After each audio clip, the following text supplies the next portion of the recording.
Hi friends, இன்றைக்கி நம்ம Nisha cooking சேனலில் பானை குல்ஃபி இப்போ வீட்டிலையே நம்ம குழந்தைங்களுக்கு இந்த மாதிரி கொஞ்சம் ஹைஜீனிக்காக நட்ஸ் எல்லாம் போட்டு செஞ்சு கொடுக்கும்போது குழந்தைங்க விரும்பி சாப்பிடுவாங்க. இது நம்ம வீட்டிலையே இந்த மாதிரி ஈஸியாக அடுப்பு பக்கம் போகாமல் அடுப்பை பற்ற வைக்காமல் இந்த மாதிரி ஒரு சூப்பரான குல்ஃபி ரெடி பண்ணி கொடுங்க. டக்குன்னு குழந்தைங்களுக்கு செஞ்சு கொடுத்துடலாம். வாங்க இது எப்படி செய்யலாம்னு சொல்லிட்டு பார்க்கலாம். அதுக்கு முன்னாடி எங்கள் சேனல் லைக் பண்ணுங்கள், ஷேர் பண்ணுங்கள், சப்ஸ்கிரைப் பண்ணுங்கள், பெல் பட்டன் ஆன் பண்ணுங்கள், கமெண்ட் பண்ணுங்கள். ஸோ இந்த குல்ஃபி செய்கிறதுக்கு ஒரு மிக்ஸி ஜார் எடுத்துக்கோங்க. அதில் ஊற வச்ச முந்திரி, கிட்டத்தட்ட ஒரு 20 முந்திரி ஊற வச்சேன்.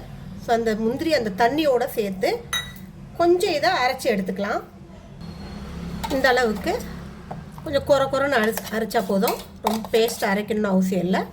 இப்போ இதோட ப்ரெட்டு துண்டுகளை ஓரங்களை எடுத்துட்டு இதோட சேர்த்துக்கலாம்.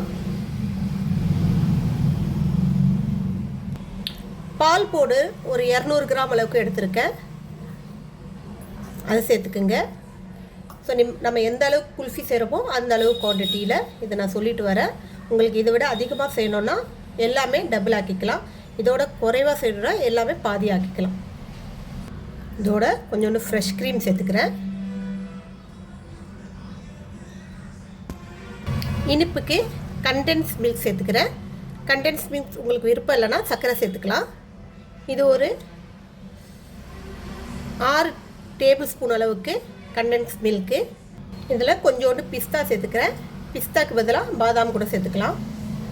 ஒரு சிட்டிகை ஏலக்காய் பொடி சேர்த்துக்கிறேன். நம்ம குல்ஃபியில் ஏலக்காய் ஃப்ளேவர் இருந்தால் தான் நல்லாயிருக்கும். இப்போ இதை அரைச்சிட்டு வந்துடலாம். இப்போ இதை இந்த அளவுக்கு நல்லா ஸ்மூத்தாக அரைச்சாச்சு. இதில் பால் சேர்க்கலை, தண்ணி சேர்க்கலை. நம்ம முந்திரி ஊற வச்சோம் இல்லையா, அப்போ கொஞ்சோண்டு தண்ணி சேர்த்துவேன். அதுதான் இந்த அளவுக்கு ஸ்ட்ரெச்சரு சூப்பராக இருக்குது, ஃப்ளேவரும் நல்லா இருக்குது, டேஸ்ட்டும் செம்மையாக இருக்குது. கொஞ்சோண்டு நான் இனிப்புக்காக டேஸ்ட் பண்ணி பார்த்தேன், செம்மையாக இருக்குது குல்ஃபி டேஸ்ட்டு. இப்போ நம்ம இதை செட் பண்ணணும். செட் பண்ணுறதுக்கு இந்த மாதிரி பானை இருந்தால் எடுத்துக்குங்க. பானை இல்லாட்டி பரவாயில்ல, ஏதாவது மோல்டு ஏதாவது டிஃபன் பாக்ஸில் கூட செட் பண்ணிக்கலாம். இப்போ நான் இந்த பானையில் இந்த குல்ஃபியை செட் பண்ணுறேன்.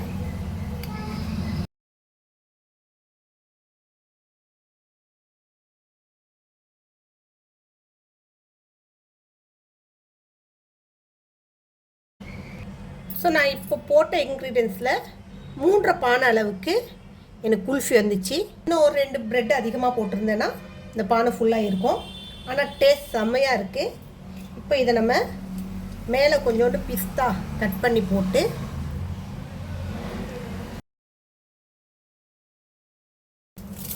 இதை இந்த மாதிரி ஃபாயில் கவர் வச்சு கவர் பண்ணி விட்டிங்கன்னா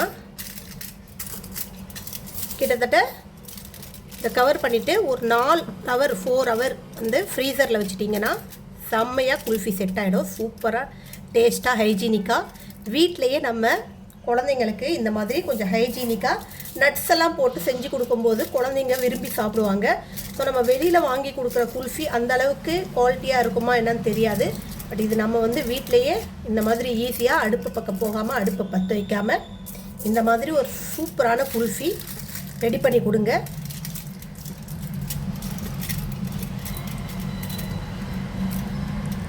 இதில் சில பொருட்களை நீங்கள் அவாய்ட் பண்ணி கூட எடுத்து போடலாம். உதாரணத்துக்கு மில்க் மேட்க்கு பதிலாக சர்க்கரை யூஸ் பண்ணிக்கலாம். ஃப்ரெஷ் க்ரீமுக்கு பதிலாக பால் மேலே ஆடை வரும் இல்லைங்களா, அந்த ஆடை யூஸ் பண்ணிக்கலாம். நட்ஸுக்கு பதிலாக வேர்க்கடலை, எள்ளு இந்த மாதிரி பொருளாம் யூஸ் பண்ணிக்கலாம். So bread main. முந்திரி கொஞ்சம் வச்சுக்கிங்க. முந்திரி போட்டிங்கன்னா தான் அந்த டேஸ்ட் நமக்கு நல்லா கிடைக்கும். ஸோ முந்திரியும் ப்ரெட்டும் மெயின், பால் பவுடரும் மெயின். இதை தவிர்த்து நீங்கள் மற்றதெல்லாம் உங்கள் விருப்பப்படி மாற்றிக்கலாம். ஸோ அவ்வளோதான். இப்போ நம்ம இதை கிட்டத்தட்ட 4 ஹவர் ஃப்ரீஸ் பண்ணிவிட்டு அதுக்கப்புறம் எடுத்து பார்க்கலாம். ஸோ அவ்வளோதான், குல்ஃபி சூப்பராக செட் ஆகிடுச்சு.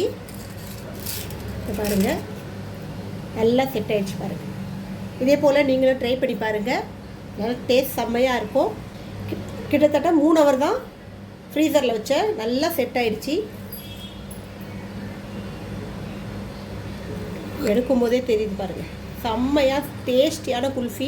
ட்ரை பண்ணி பாருங்கள். இன்னொரு ரெசிபியோடு உங்களை சந்திக்க வரை உங்களிடம் விடைபெறுவது உங்கள் நிஷா. எங்கள் சேனல் லாஸ்ட் வரைக்கும் பார்த்தவங்க அனைவருக்கும் மிக்க நன்றி. பாய்.